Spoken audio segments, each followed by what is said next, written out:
Hey guys, it's Magaz here. This video is going to be something a little bit different. I have already recorded this once, but I completely messed up with the screen capture. So here we are, second time attempting this video. What we are going to do today is take a look at a couple of techniques that I use when I'm editing my videos that I think take gameplay videos from this level here to about here, where you've gone from level 10 to 69. So first of all, what you're going to need to do this is some editing software and some footage from a game. Now, this is for people using scope cameras and selfie cameras, really. So I'm going to be editing some footage here that is just a scope camera and a GoPro.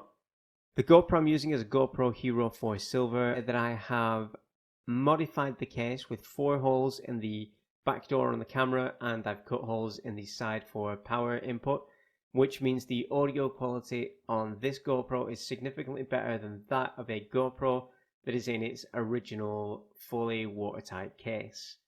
That aside, you're going to need some editing software as well, and if you are already editing gameplay footage, you're going to be using some kind of software. For this, I'm using Cyberlink Power Director 17, and for some reason today I've had nothing but trouble with it. It's usually a pretty solid piece of sort of mid-tier. It's better than Movie Maker, but not quite Premiere. It's somewhere in the middle. It's like a prosumer piece of software. It's been crashing like hell today, which has been driving me mad. But we're going to grin and bear it and see if we can get this tutorial video done for you. First thing we're going to need to do, obviously, the techniques are transferable between a whole heap of production software. You can do this in Premiere, you can probably do it in Final Cut and Vegas, and anything where it's a multi-track editing suite, you should be able to do this. So, the first thing we're going to do is drop our GoPro footage, which is this video here, into our timeline, and we're going to grab the scope camera and just put it underneath. There we go. So you'll notice in Cyberlink Power Director, the audio and video files are linked together and they kind of stick together. If this was in Premiere right now, you'd have a video file, and 2 audio files, and they'd all be separate. Bear with me, we're going to sort this out. So the first thing you're going to want to do is make sure these two are synced up. To do that in Power Director, you highlight both files and hit sync by audio. To do it in Premiere, you highlight the files, right click and click synchronize, and you get a little pop-up box that comes up and some options in there. It does exactly the same thing.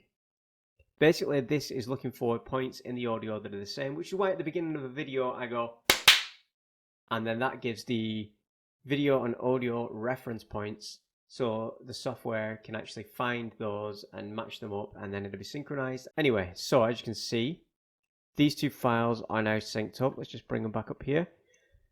The first thing I'm going to do is right click and click unlink video and audio. And what I'm also going to do, just because it'll drive me mad otherwise, is I'm going to turn the GoPro the correct way around. So what we've got here now is I'm not used to wind. No. Audio from that. Wind. And we also have audio from the scope cam. Let's just find a point where I'm shooting, because that's what we're going to be talking about today. Here we go.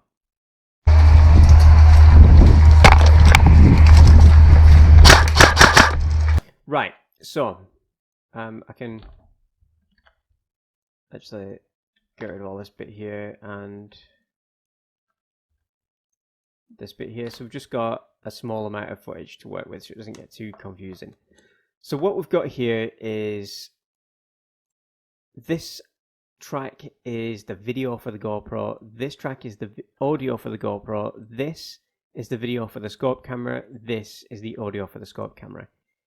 In Power Director, the layer priority goes this way, so anything up here is on the bottom, anything up here is on the top. So if I want to put a reticle over it, I put it below and it comes up on top. In Premiere, it's the other way around, and the software that you're using, it might be the other way around as well. It might be the other way around as well. So just bear that in mind when we're going through this tutorial. This has priority over this. Right. What I find a lot of people do is when they are switching between their scope camera and their point of view camera, so like the GoPro and the run cam in this case, not only do they switch footage, they switch audio. In some cases, they use both the audio from the GoPro and the audio from the scope camera, and you get this result. Listen carefully. But what they usually do is they'll have, say, a point here where it's just GoPro.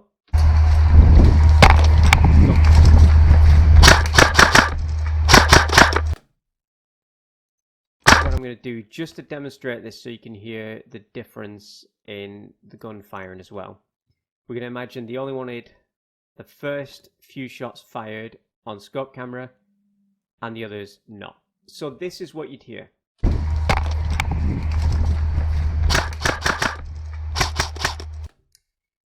Did you hear that massive difference between the gunshots audio? Another way a lot of people do it is they actually completely switch audio. We're just going to mute the GoPro audio here on this section where the scope camera comes in. So it goes from GoPro audio to scope cam audio to GoPro audio, like this.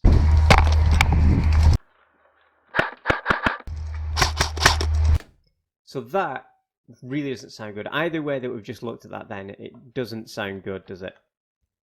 What I'm here to tell you is the audio from your scope camera is not needed.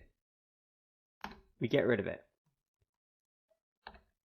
All you need the audio from your scope camera for is reference audio to synchronize it with your GoPro.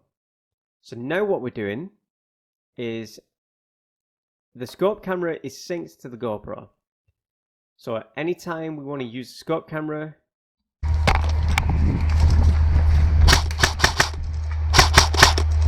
it's using the GoPro audio.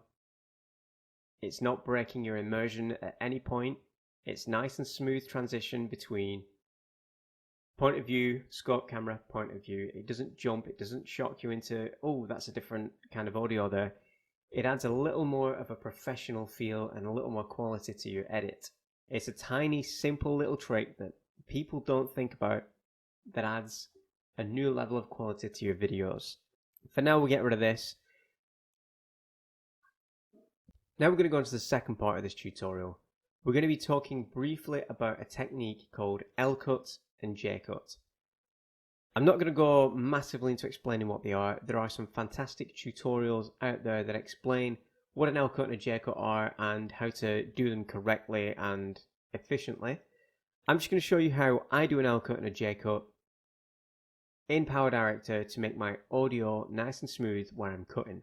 Those of you who edit gameplay videos are going to know that sometimes you're going to be rolling up on a target and you're going to wait behind some cover, nothing's going to happen, and then you're going to start shooting 5 minutes later. In the edit, you don't want those 5 minutes because nobody's going to want to watch you just standing behind a bit of cover looking down your sights for 5 minutes. They'll tune out, they'll leave the video. So we cut those 5 minutes out and just scrap them. That bit of footage never sees the light of day. And we move from you coming up to the cover, maybe switch to the selfie camera and then switch to a scope camera or whatever, and you see the target and bang, bang, bang, bang, bang, and then you switch back to a bit of footage. The issue you have there is there's always an obvious break in audio. Maybe there's some gunfire going on in the background, you've got some ambient noise like a generator or something going on, which we had in this video. And a J-cut or an L-cut is a technique to make the audio ramp up and overlap so it doesn't feel like there is a distinct jump and like something has been cut out. It adds to the illusion that you have just gone from here to here without this 5 minutes being missing. So let's take a look at that.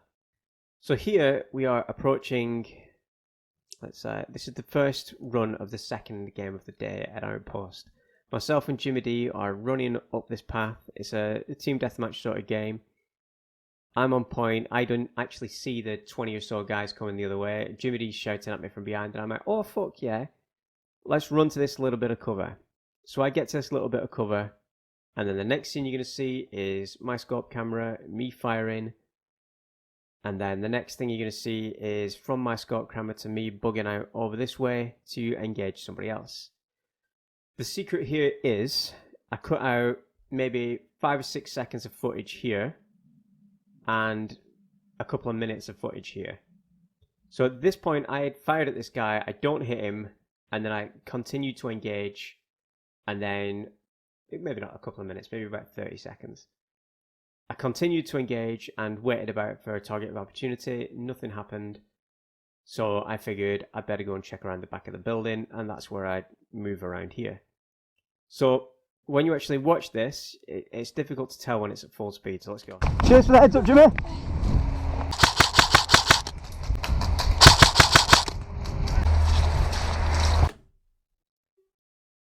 You can kind of tell something's gone from there, but it's not too jarring. What is jarring though, when you notice it, is the audio jump. So at the beginning of this part of the clip just here, you can actually hear the generator, which is in the distance in this building here. You can hear just the tip of the generator. Listen. That hoo that you heard just there. And just here, listen. You kind of hear a little bit of generator, and then because I don't know, behind cover or whatever here, for some reason you couldn't hear it at this point. Bear in mind, there's a good chunk of footage that I've cut out there. So where the audio changes and another noise comes in that wasn't there previously, or it jumps and you get that snap where the audio is a little different, it kind of brings you out of the immersion again. Now, you don't want that. You want your viewer to stay locked in and stay in, like, this video is fucking great. So what we're going to do is a J-cut and an L-cut. So what I'm going to do here is take normally the audio will be down here. This is the audio for the GoPro. I move it up above into another channel or another track, and then I drag it out over the next clip. So the audio from the previous clip is going to leak over into the audio for the next clip. Then using keyframes, which you add a keyframe to audio in Power Director, you just hold down Control and click on the audio here and there, or you can do it by clicking keyframe over here and it brings up a whole dialogue, which you get a little more in-depth control. So here is the constant audio level of this clip, and if I bring this second keyframe down, it brings it to negative infinity, which is silent. So it goes from being full volume to nothing. So basically what that is doing is mixing the audio from this clip to the next clip. It's blending it in.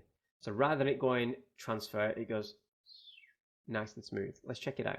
Let's go back a little bit so you can build up first. Did you hear that? Rather than it just going, it goes, That's a technical noise there. Let's have a look at this next one as well. Did you hear that jump there? It's a little more obvious there. So what I'm going to do is bring the audio from the next clip into that, because that's the audio that the noise that is annoying, the noise, bit of a Buzzcocks reference there, is in. I'm going to go just after the break, rather than, I did it a bit close on that one, but rather than it being just before it or dead on it, because that'll still leave it jarring, just after, a little bit behind, and a keyframe just here, and then I'm going to bring this down to negative infinity, and then let's take a look and a listen. It's a lot smoother, isn't it? You can also, if there is a noise in both clips, or say there was a noise in this like a siren but it isn't in this, I could drag this audio over as well and do a similar thing.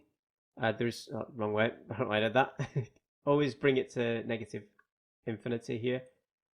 Hang on the range. Obviously you've got to take care because I'm talking in that clip there as well. So let's bring that over and add my voice in, see what I say. Hang on the range on that guy. So I don't want to be able to hear the haven't got the range on that guy in that bit, so I'd obviously drop it there. You see that? Rather than it being that nasty, abrupt transition, now you've got a nice, smooth L cut, which is called an L cut because you cut in an L shape. Normally if the video's up here and the audio's down here, it'd be an L like that. And if it's a J cut, it'd be that way. Hang on. L's are that way, J's are that way. There's an L at the beginning of my fucking name. You think I'd know which way an L went. So an L cut and a J cut, they're called an L cut and a J cut because the shape of the transition. It's pretty simple. So let's go into a piece of audio over here where it's more obvious. Let's just undo my edit here. You see I've gone for 2 different layers there. Let's take a look. So here, Push right. you can hear the generator noise in the background. Push right, push right. Did you hear that jump then? That's very abrupt, and that would definitely take you out of the video. Just for that split second, which is enough for you to go, dislike, unsubscribe, I'm out of here. I'm going to watch some TikTok dance move videos instead. We don't want that. We want you to carry on watching this awesome gameplay video. Push right, push right.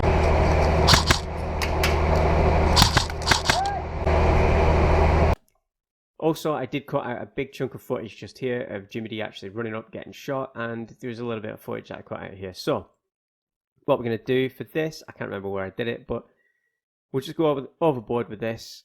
Oh, there we go. That's my keyframe still in there, which is good. Bring it back. Let's take a listen now. Push right, push right.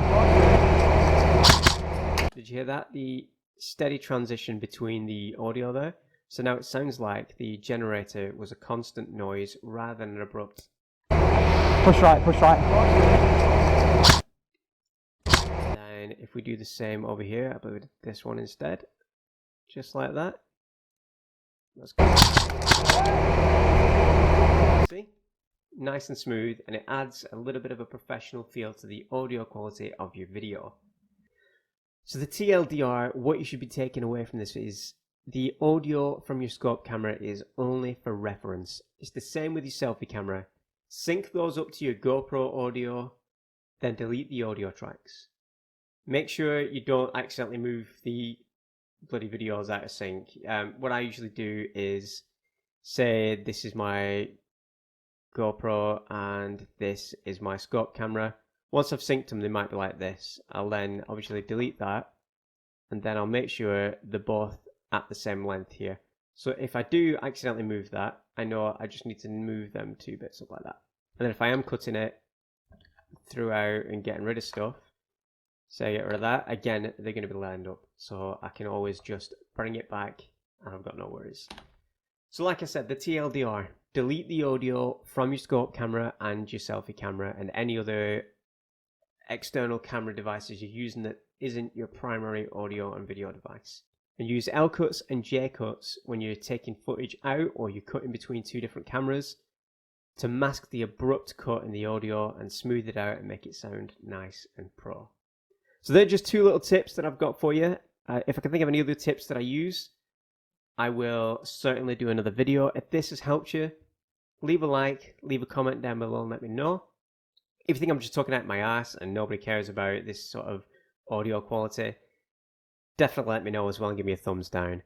Subscribe if you want to see more gameplay footage coming on this channel and more tips and tricks videos like this. If you want to see more airsoft reviews, make sure you head over to youtube.com/Magaz. That's where all the reviews are going to be from now on. And this is mainly going to be gameplays and sort of funny videos and shit like this. So thanks for watching, and my god, I've talked way too much today and yesterday. Yesterday I recorded nearly a 2-hour podcast with Jimmy D. You can check that out over at youtube.com/bdeeppod if you aren't already subscribed over there. And you can check BDeeppod out on all of the places where you get... Oh my god. Anyway, this is the end of the video. My throat's killing from talking too much. Whoa.